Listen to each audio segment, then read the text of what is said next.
It's Tony Graham on Binjang 91.5 and it's time for Tech Talk with Matthew Dickerson. Good afternoon, Matthew. Good afternoon to you too, Tony. Now, we've all flown on a plane knowing that the plane was flying despite two pilots sitting in the cockpit. Are you comfortable with the idea of maybe the plane flying without the two pilots in the cabin? Sounds a bit scary, doesn't it, Tony?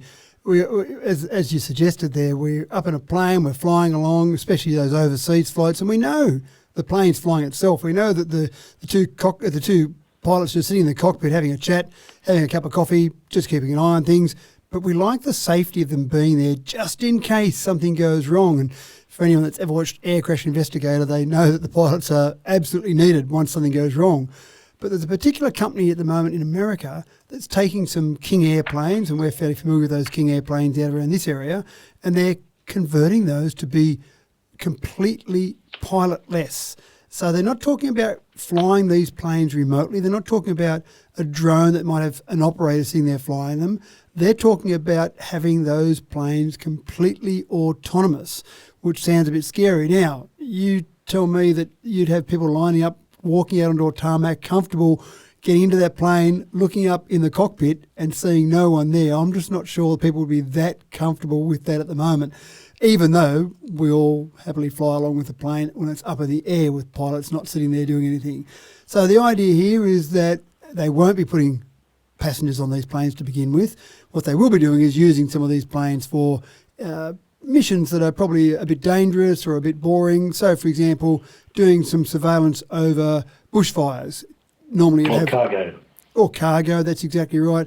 Bushfires, you'll have planes up at a height, keeping an eye over the bushfire, directing some of the water bombers where to go. Cargo, exactly right. There's a huge amount of cargo that's flying around the world at the moment, especially with COVID-19. Everyone learned to go online and order. So for areas like that, having planes that can fly completely autonomously, it just sounds scary, Tony, but flying completely autonomously, that's where they're working. And some of these planes they've got already in testing are doing it right now as we speak. It's a matter for them to get FAA approval so that they can actually start putting them into commercial reality. Again, how long before you and I get onto a plane with no pilot? I think that's a fair way down the track. But I don't think it's that far down the track before we get our parcels delivered by planes that haven't had someone flying them. Keep an eye on this space, Tony. It's certainly developing very quickly. We've talked about taxis before, robo-taxis. We've talked about taxis that fly around cities. Probably won't have pilots in those. Having a big 747 or 737 flying around with no pilots on it, it just does sound a bit scary, doesn't it? Yeah, but there's an upside to it. If a plane's going to crash anyway, there's going to be two less people killed. Well, that's true. Well, look, actually, it's a good point. Take a cargo plane, for example. If it was going to crash, they could then direct it out to sea and there'd be no loss of life. With people on there, that's a little bit different. Maybe the fewer people, that might be a different scenario. But it's certainly an interesting space. Yeah, that's for sure. Now, there's a constant search on for more efficient solar cells and transparent solar cells, and I might add, there's things there, but they're actually too expensive to produce and sell.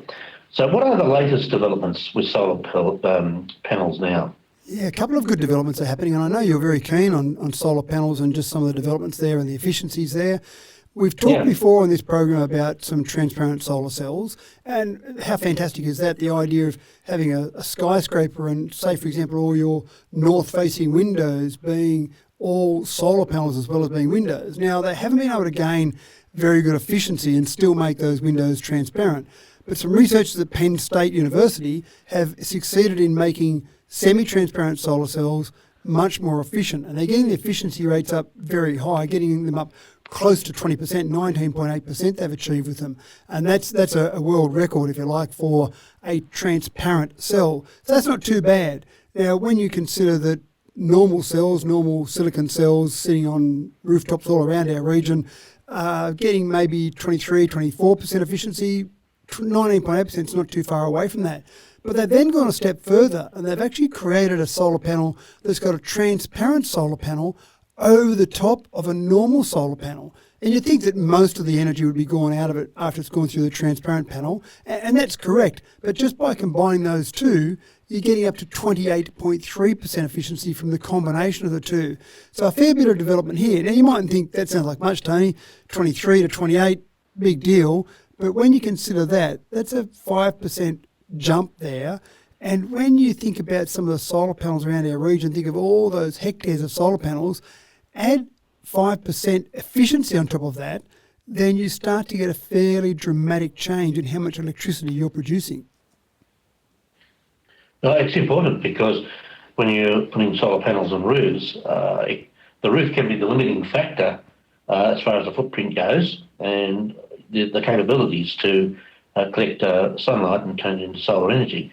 So, yeah, and of course another interesting development has been the hologram, which material which redirects the sunlight around the little conductive elements that are in a solar cell that can't absorb solar energy, so it just redirects it to that part of the solar cell where it can, making, I think, another 1% efficiency on top of that. So all these different things are adding up to, making more compact collectors, you might say. Yep, exactly right. And you do see that when you talk to people that had solar panels put on a week ago compared to a year ago or even a few years ago, just the number of panels they need to get to their 3 kilowatts or their 10 kilowatts, that's been an obvious change.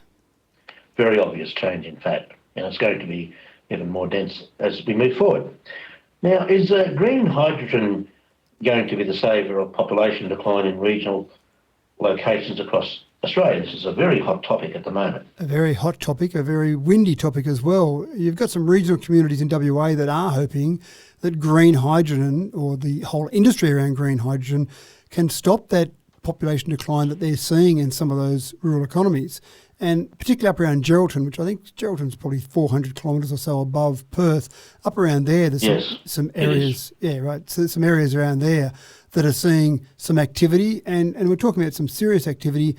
The idea here is that obviously hydrogen can be produced now, but it takes a lot of power to produce hydrogen. It's not much good having a nice green fuel like hydrogen, which produces water as an output from that, or energy and water, if you use a heap of energy to produce the hydrogen, if that energy is produced by coal. So obviously the idea is to have some renewable power, whether that be wind farms, whether that be solar, and actually create the hydrogen using renewable power, and then you've got a very clean energy source. So there's a lot of energy needed to split water into hydrogen and oxygen, so use electrolysis obviously for that. So at the moment, green hydrogen across the world accounts for only 0.1% of all the hydrogen being produced. Huge potential there, obviously. Japan, South Korea have both got targets to transition to more green energy, and they specifically want to use that for transport. They think that's the way to go for transport rather than just straight EVs. So there's a huge market there, I think, for Australia. The WA government expects that low emissions hydrogen, the exports for that to be worth about 2.3 billion by 2030. So there's a lot of money around for this.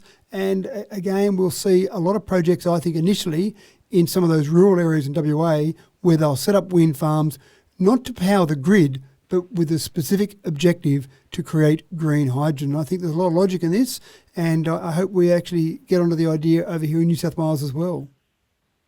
Yes, well, Twigy Forest is avidly working on a project, on a pilot program at the moment there. But the big question is whether the transport costs versus everybody making their own is going to sort of kill the export market on that. Well, I think they don't really know what the situation is yet. No, and I hope that they would be using hydrogen in the transportation vehicles to transport the hydrogen to various locations, because obviously it would seem to defeat the purpose if they burn a whole heap of oil in transporting the green hydrogen from place to place. Exactly. Well, I think that would be happening. And you'll be listening to Binjang 91.5 with Matthew Dickerson and Tech Talk. So stick around next week for another program. In the meantime, it's back to the great music and information on Binjang 91.5. Great, Tony. Talk to you next week. Thanks, Matthew.